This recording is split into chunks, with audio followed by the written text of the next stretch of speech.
obras que remontam à ficção sobre a origem do mundo. Essa é a proposta da mostra coletiva Invenção de Origem.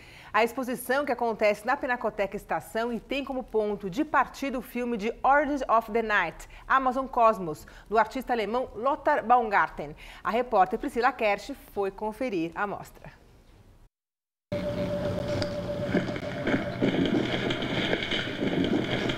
O mato, o rio, os objetos humanos. Imagens de natureza e cultura estão encadeadas no documentário ficcional do alemão Lothar Baumgarten. Ele parte do mito indígena da criação da noite, registrado pelo antropólogo francês Claude Lévi-Strauss depois de visitar a Amazônia. Tudo era dia. A noite dormia submersa na água e pertencia à cobra grande. A filha dele casou com um índio e pediu ao marido que fosse buscar à noite, já que era a condição dela para ter relações sexuais. Aqueles que foram fazer o resgate da noite deixaram que ela escapasse do coquinho em que estava escondida. E à medida que o filme transcorre, você vai vendo lixo no bosque, você vê um avião cruzar os céus, aquilo que seria a origem da vida, a origem do mundo, passa a parecer algo pós-apocalíptico. Porque não tem a presença humana, você tem alguns resíduos naquela natureza, então as coisas um pouco se invertem, né? Tudo isso fez a gente pensar em reunir trabalhos que operassem essa inversão de significados entre natureza e cultura, entre o mundo ocidental e o mundo não ocidental, entre o arcaico e o novo, entre o moderno e aquilo que seria, entre aspas, o primitivo.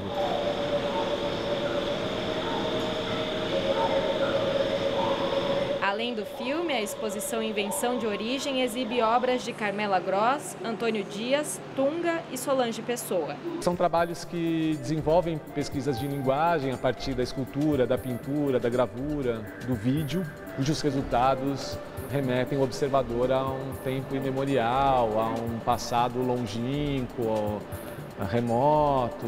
A força dos trabalhos está nessa ambiguidade. É nesse sentido que eu digo que eles são bastante contemporâneos, porque eles estão toda hora repondo para o observador esse problema, né? De a que tempo ele pertence, a que tempo pertencem aquelas soluções, aqueles materiais, esses procedimentos, a que tempo pertencem, de onde vem, né? Se da cultura ocidental, de uma cultura que já foi chamada de primitiva, entre aspas, né? As formas e os materiais orgânicos, como cabelo e couro, são explorados pela artista mineira Solange Pessoa. Aqui na exposição, essa obra imensa é revestida de penas. O trabalho que a gente apresenta aqui é uma série de pinturas sobre papel no fundo da sala, com a representação de silhuetas de animais. Quando você vê aquilo em sequência, há uma sugestão de que é um animal passando por metamorfose, por multiplicação, por reprodução, se transformando de um anfíbio para uma ave, de uma ave para um mineral. Enfim, tem uma sugestão de que aquela forma está o tempo todo em transformação. Se a gente pensar no Gauguin, na decisão do Gauguin de ir para o Tahiti, se a gente pensar na relação que o Picasso, Brancusi, Giacometti tinham com as máscaras africanas, né, com os objetos de sociedades africanas, aqueles objetos que eram tidos como primitivos, na verdade, eles foram a fonte de uma renovação da arte moderna, né? Era para os artistas um modo de se desviar da tradição, da cultura ocidental para algo realmente, para eles, muito fresco, muito novo. De algum modo, eu acho que isso também reaparece aqui, né? Claro que não nos mesmos termos, mas interessa para o Antônio Dias claramente fazer uma pintura que ao mesmo tempo remeta o observador a uma pintura rupestre, a uma imagem originária e a um grafite de rua. Que o trabalho da Carmela Gross pareça realmente um artefato primordial ou, né, essas manchas de pintura rupestre, mas elas já aparecem como se fossem catalogadas no museu etnográfico. Eu acho que interessa para esses artistas, sobretudo, trabalhar com essa tensão entre, né, essa passagem, como se esses objetos estivessem passando da instância da natureza na sua entrada para o mundo da cultura.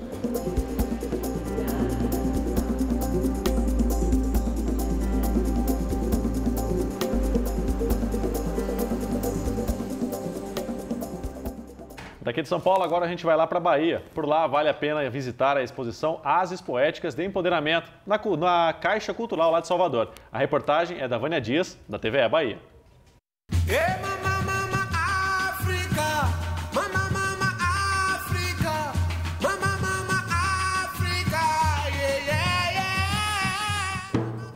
Nas batidas dos tambores sagrados, essa exposição multimídia apresenta cronologicamente o legado de alguns dos principais blocos afro e de afoxé. Aqui, o público se deleita em imagens, cores e sons que traduzem a força revolucionária do axé. Quem ouviu não vacilou, fricotou, africanizados lá. O cortejo afro nasce justamente lá no bairro do Pirajá, sob a orientação de Mãe Santinha, no Ilê Axé Oiá. Na minha companhia, Alberto Pita, que é diretor artístico e fundador deste bloco, que é um dos mais novos, tem 20 anos de trajetória e que nasce com o propósito de sempre, como quase todos os blocos afros e de afoxés, combater o racismo e trazer uma outra perspectiva de negritude para a cena carnavalística. Aqui nessa exposição, praticamente uma confraria, um momento de celebração, Pita.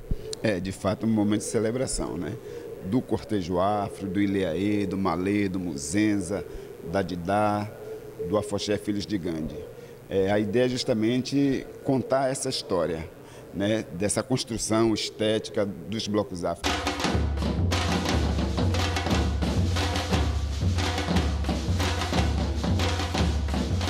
O cortejo é feito no bairro de Pirajá, ele vem do Instituto Oiá, do terreiro da nossa saudosa Mãe Santinha, mas eu faço tudo lá na comunidade, né? Desde o tecido, a criação, o calçado, a estamparia, né? As alegorias, adereços, tudo é feito no bairro, com essa ideia de que esse recurso circule no bairro e que a gente possa proporcionar emprego e renda de forma temporária à nossa comunidade.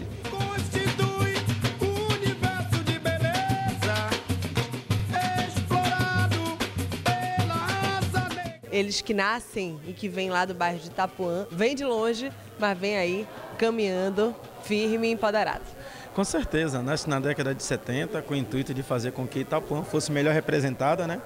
Com um grupo de moradores que tinha, na verdade, aquela vontade de fazer com que Itapuã tivesse festa, que fosse vista, e assim nasce o Malê. E hoje, enquanto presidente dessa instituição, muito feliz porque a nossa história passa a ser contada, ainda que 10%, mas que é de grande valia, porque é uma sacada, é uma expertise muito grande. Agradecer também às pessoas que entendem que a nossa cultura é viável, porque não é no anonimato que a gente vai fazer com que as nossas crianças tenham acesso a todo esse celeiro que, com certeza, o DNA da Bahia, que aqui está nessa exposição, se revela.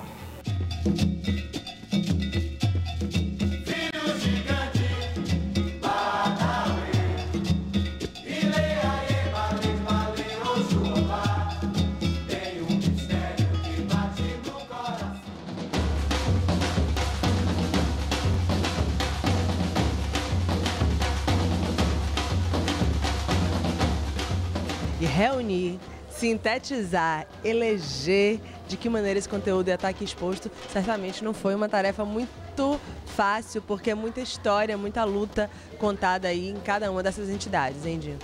É verdade, é muita história, muito conteúdo cada uma das entidades tem individualmente.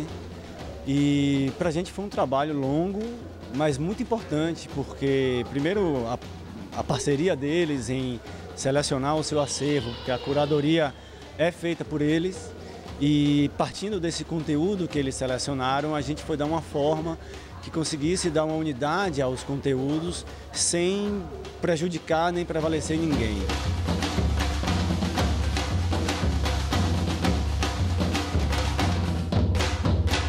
Como diz Caetano, né? O povo negro entendeu que o grande vencedor se ergue além da dor, né?